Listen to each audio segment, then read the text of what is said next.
Good morning. KSL News Time is 5 o'clock. This is Utah's Morning News. I'm Tim Hughes. And I'm Amanda Dixon. KSL's top story this hour. Eye on the Hill 2024. Utah lawmakers say another tax cut is in the works and a new bill just passed its first legislative hurdle. KSL News Radio's Adam Small begins our live team coverage Eye on the Hill 2024. Adam? Amanda, this bill would lower the state's corporate and income tax rate by 0.1% from 4.65 to 4.55%. Now, it just made through a Senate committee with a favorable 7-1 vote yesterday. Sponsors of this bill say it will give Utahns more money to save. How much exactly is still being calculated. However, the one no vote that person voted against say they were concerned with some major issues in the state not getting funding and that money could help fund those programs that need it. This bill will move on to the full Senate for a vote. Reporting live, Adam Small, KSL News Radio. The Diversity, Equity, and Inclusion bill on Utah's Capitol Hill could cause some unintended consequences for a scholarship program at the University of Utah. KSL News Radio's Peter Johnston continues our live team coverage, Eye on the Hill 2024. Peter? Tim, the anti-DEI bill currently going through the legislature is aimed at ending programs that target specific demographics based on race and gender. The bill sponsor, Senator Keith Grover, admits that the program could also target a current program that affects Native students' tuition. It would be an unintentional consequence, in his words, according to the Salt Lake Tribune. Half of Utah's public colleges, and not just the University of Utah, actually participate in this program of covering Native students' tuition, and this could be severely affected if the anti-DEI bill currently passes in its current form. Reporting live, Peter Johnston, KSL News Radio. KSL's top national stories now. Nikki Haley is not giving up after the New Hampshire primary, despite finishing roughly 11 points behind former President Trump. The people in New Hampshire were really good to us, but let me tell you, when we got off the plane this morning, it's a great day in South Carolina. She is still behind former President Trump in the polls in her home state of South Carolina.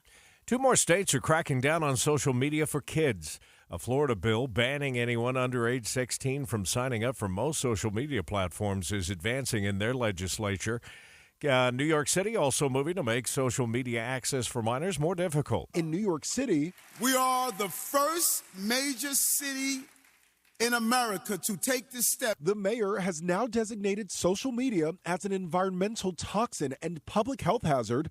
The city's health department issuing an advisory that cites declining mental health among young people. But social media companies like Meta, which owns Instagram and Facebook, have long touted their improved security features and parental controls to protect children. And supporters say social media has real benefits, allowing teens to connect and find people with like interests. Utah's social media law requiring age verification and parental permission has been put on hold until October. American voters are getting younger, and we're beginning to see how they influence elections. KSL News Radio's Michael Commit is live with more. Michael? Amanda, the issues that many young adults face often fall by the wayside in national elections. Frustrated, this has led some groups of Gen Z voters to turn to internet trolling to sway other people.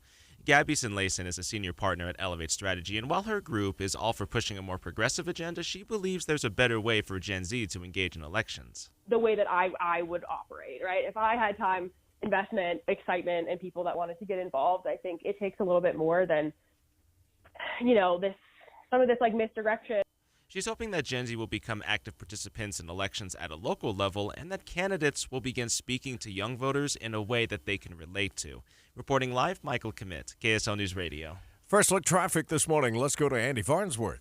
Well, roads are dry as we start things off this morning. We'll see how long that lasts, especially up north of Ogden. But right now, everything moving really well on the freeway into Salt Lake, whether you're on I-15 or I-80. I'm Andy Farnsworth in the KSL Traffic Center. A devastated father is hoping people will understand the real impact of drunk driving because his 5-year-old daughter died 1 week after being hit.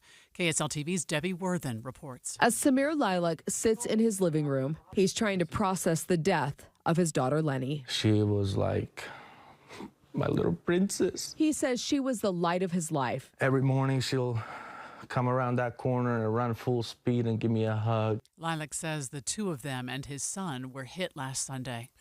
A family in Sandy hoping an aggressive pit bull won't be coming back to their neighborhood after the dog attacked 8-year-old Jeffrey Anderson twice. He shared his experience with KSL TV. The dog kind of ran out, grabbed my leg, started shaking it. Everybody was trying to get the dog off. And I was just sitting there, just screaming in pain, trying to get the dog off myself a little bit. But it just wouldn't go. The dog's owner was previously cited for another attack. A judge will decide what to do with the dog. Netflix is making changes to their subscriptions again. The streaming service added 13 million new subscribers last quarter after cracking down on password sharing. I think what we're seeing here and what is so interesting is that they've had these two levers to pull. One is the paid sharing crackdown on freeloaders. That is working. And they're saying it's working so well that we're going to be able to raise prices. And then the other piece of this is the ad-supported lower price subscription. And these two things really work together. CNBC's Julia Boorstin says young adults kicked off their parents' accounts are opting for the lower-priced ad version of Netflix. Utah Utes men's basketball team has had a lot of success at home but struggled on the road. That played out again last night as the Utes lost to Washington State by 22 points. And the Utah Jazz hope to snap their current losing streak as they visit the Washington Wizards tonight. You'll be able to listen to that game right here on KSL News Radio. The tip coming up at 5. I don't see any problems out there so far, but we'll find out. To take a look around the valley at the traffic center. Traffic and weather together coming up next. Bigger stories demand more accountability, more experience, more trust. If it's like an election day or we're expecting some bad weather, KSL presents the story unbiased. It's a good local source. We have you covered at KSL News Radio. God, I'm so stressed. It's a brand new year and our business is busier than ever. Ooh, ma. What is that? Meditation? It's our party vibes.